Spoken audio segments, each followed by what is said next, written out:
nice, smooth resistance all the way through the range of motion. If you saw my last video and you watched the review of this machine, you know that out of the box, it's a piece of junk. Mostly because the strength curve on the pendulum is really bad.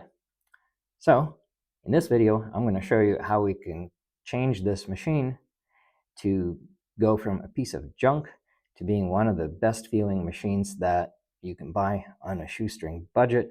In fact, its capabilities will rival that of a Prime Fitness machine, which costs $5,000 and takes about a year to get.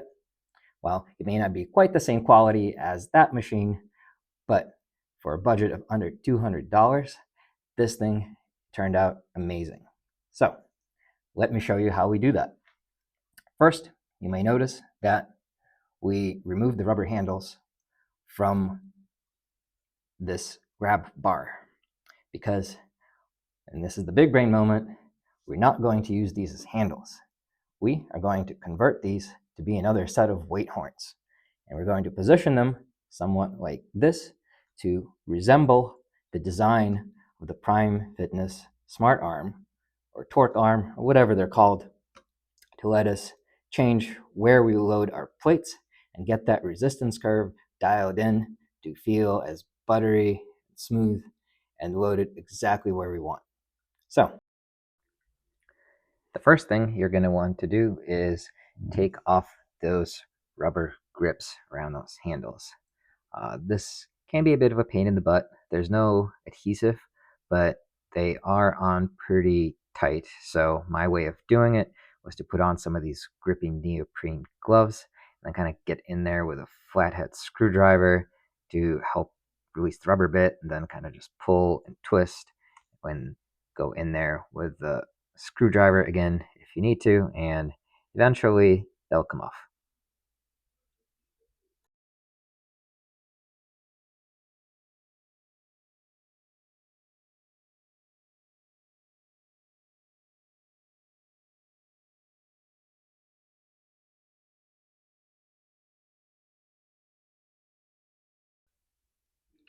Now, once those rubber grips come off, the next thing we're going to do is figure out how to fix the handlebar in the position that we want so that it could work like a weight horn.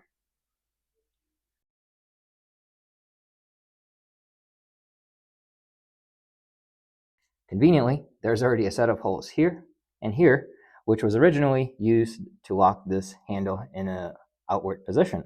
However, we're going to figure out how we can lock it in a position that's somewhat resembles this to resemble that Prime Fitness torque arm. So what we need for that is a little cross brace here. Now I went rummaging through my parts bin and found this guy. Now, if you don't have something like this in your parts bin, you could just get a 2x4, drill some 10mm holes, and you're in business. Now, the other thing I have is this gym pin, which I'm also going to use as part of the design, which is going to go somewhere here, so that we will effectively have 3 weight horns to choose from, just like a Prime machine. So let's get to it. Let's see how this little brace of ours is going to attach. Seems to align pretty well like this, kind of on the inner gap here. So first, we're going to put a bolt through here. Here's our bolt. So let's get that going. Here's our bracket.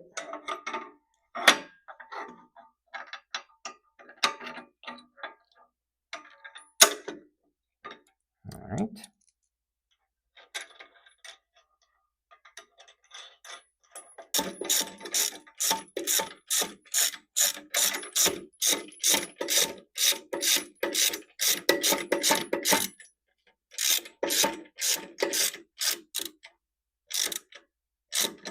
All right. Nice and snug. Now, I'm going to put in our gym pin. Now, I also found some of these random rubber pieces and other things to kind of reduce some of the play because this pin is a little bit longer than I need it to be. And in the future, I'll probably replace this with something like the Harbor Freight stack extender, because that'll give me weight horns on both sides to kind of make it symmetrical. But for now, this is kind of what I have in my parts bin. So we're going to go with this, as this is our prototype design. So let me grab my stuff here. So I'm going to just put this here like that, just space it out, and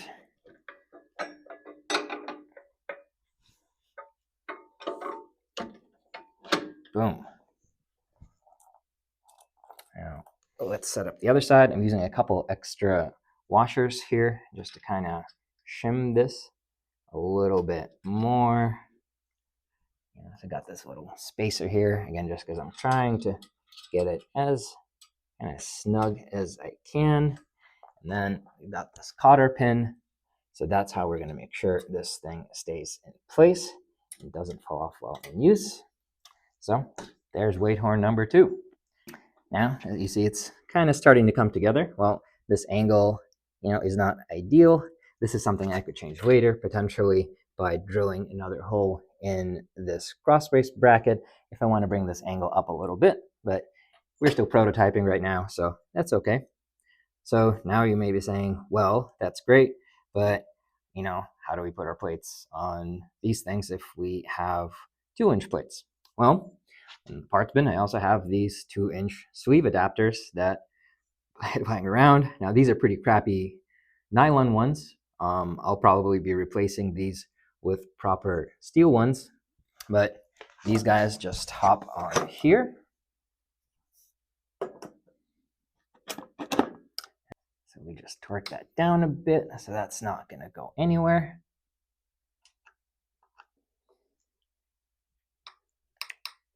And ta-da! Look at that. Now we've just made our own smart arm. Cool. Now the next thing you may be wondering about is, now that we've converted these handles into weight horns, is where do we actually grab the thing? Well, for that, we're going to use a cable attachment. And to do that, we're going to first attach some kind of a carabiner or chain so that we can attach our handles to it. Now, there's a couple of points where we can do this. Now, initially, I made this hole here where, I cut out a bunch of their silly laser etched logo stuff with the intent of potentially putting carabiner there. When I tried that, however, it just didn't feel really smooth, because as the carabiner kind of articulated around this part, which is not round, it just didn't feel smooth and didn't feel great. So the other option is to put a carabiner around this bolt, which is nice, round, and smooth. But the only problem with attaching the carabiner there is that when we are at our fully contracted position, it does bring those forward weight horns a bit too close to our face, especially when we have plates on it. So this is still something that I'm debating whether that's the best mounting point. Okay, now the part we've all been waiting for. Let's see what the strength curve is actually like on our new torque arm. So we're going to start with no plates, just the starting weight of the pendulum itself. And at the beginning of the movement, hopefully you can see, it's reading about 10 to 11 pounds. As we go up to about horizontal, it's reading about 12 pounds. Closer to the top, getting about 12 pounds. So already it's pretty consistent just by distributing the load differently of the pendulum itself. And now for the fun part, let's start adding some plates. Now, just for fun, let's add the plate onto the original weight horn first and see what happens. So what's supposed to happen now is there will be little resistance added at the beginning of the movement, and we're going to notice more resistance at the top. So we just added a 5-pound plate. So let's see what that does to our numbers. Now, at the beginning of the movement, we're getting about 12 pounds. As we move up, now we're getting about 15 pounds. And closer to the top of the movement, getting about 16, 17 pounds. So about what we would expect. We're going to move the weight forward and put it on the middle weight horn. Let's see what happens now. At the beginning of the movement, we're getting about 13 or 14 pounds, so a bit more than before, which is what we would expect. About the middle of the movement, we're reading 17 pounds, and closer to the top of the movement, getting about also 17, 18 pounds. So kind of what we expected, smoothed out the resistance a bit. And now for the fun part, let's see what happens when we move this to the front weight horn. To take some more of the friction out of the equation, see what happens when we put 10 pounds up front. Okay, so let's pull up with 10 pounds.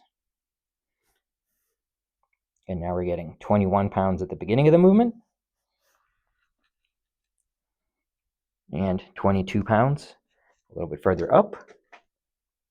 About halfway through the movement, the weight actually reduced a bit. Now we're seeing 19 pounds. As we move further up, you may not be able to see this in the camera, but now it's reading 13 pounds.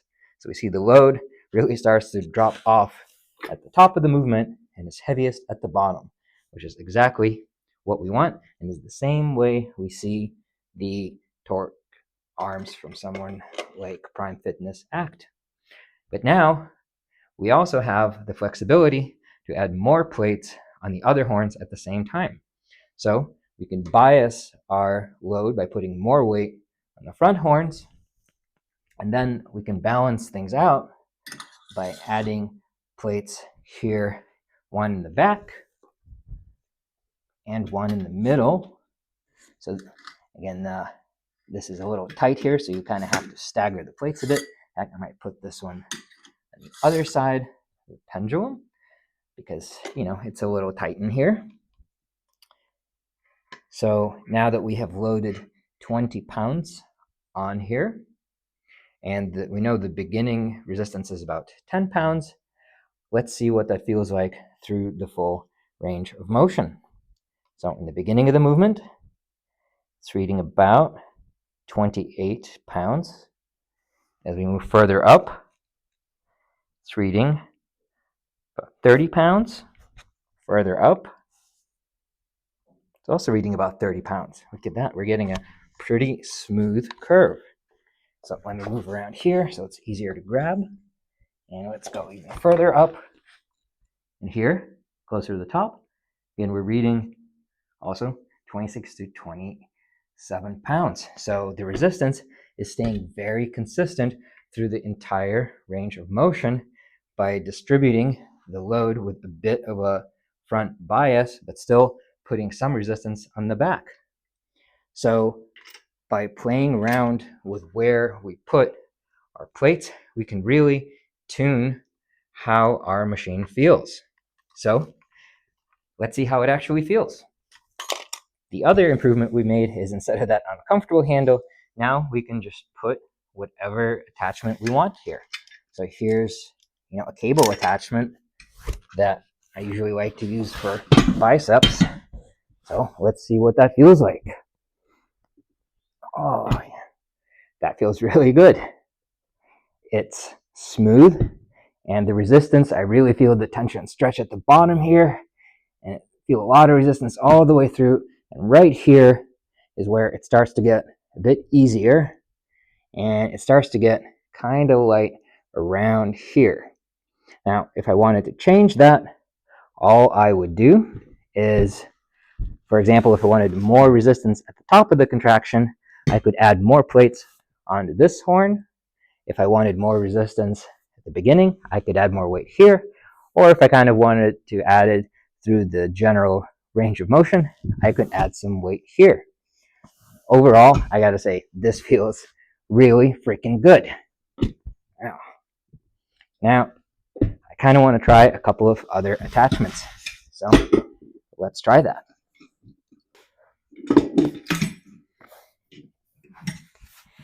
And here's what it looks like with two 10-pound plates on the last horns.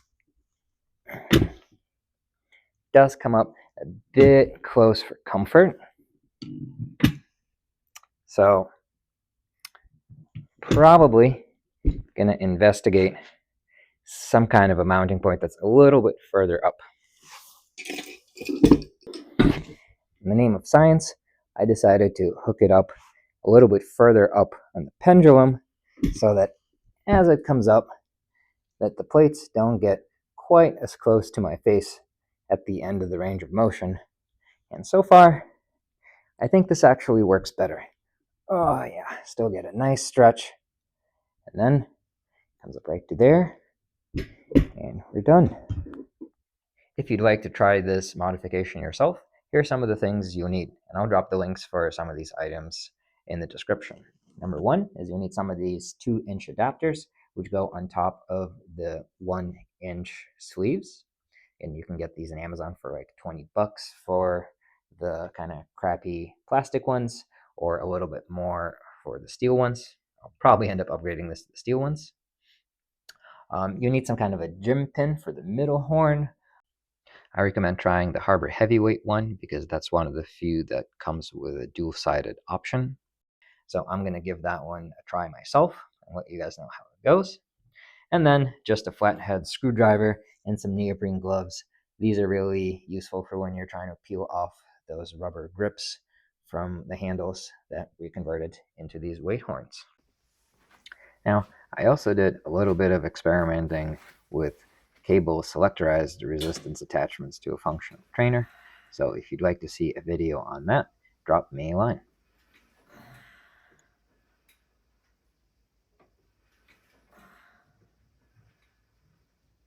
You made it all the way to the end of the video, so thanks for watching. If you want to see more videos like this, drop me a comment, subscribe, and like the video. I really love modifying budget pieces of equipment to make them punch way above their weight for the amount of investment that it takes. Another example is this GMWD multi-flight machine that I've got in the background here, which you see I've modified to be a stack-loaded machine, which makes it much more convenient and take up a lot less space. And I built this machine for under $600. Comparing that to something like buying the out-of-the-box, selectorized Temple of Gains machine, which will run you, close to $2,500 or $3,000. So if you want to see a video on guidelines how to do that, drop me a comment, and I'll see you in the next one.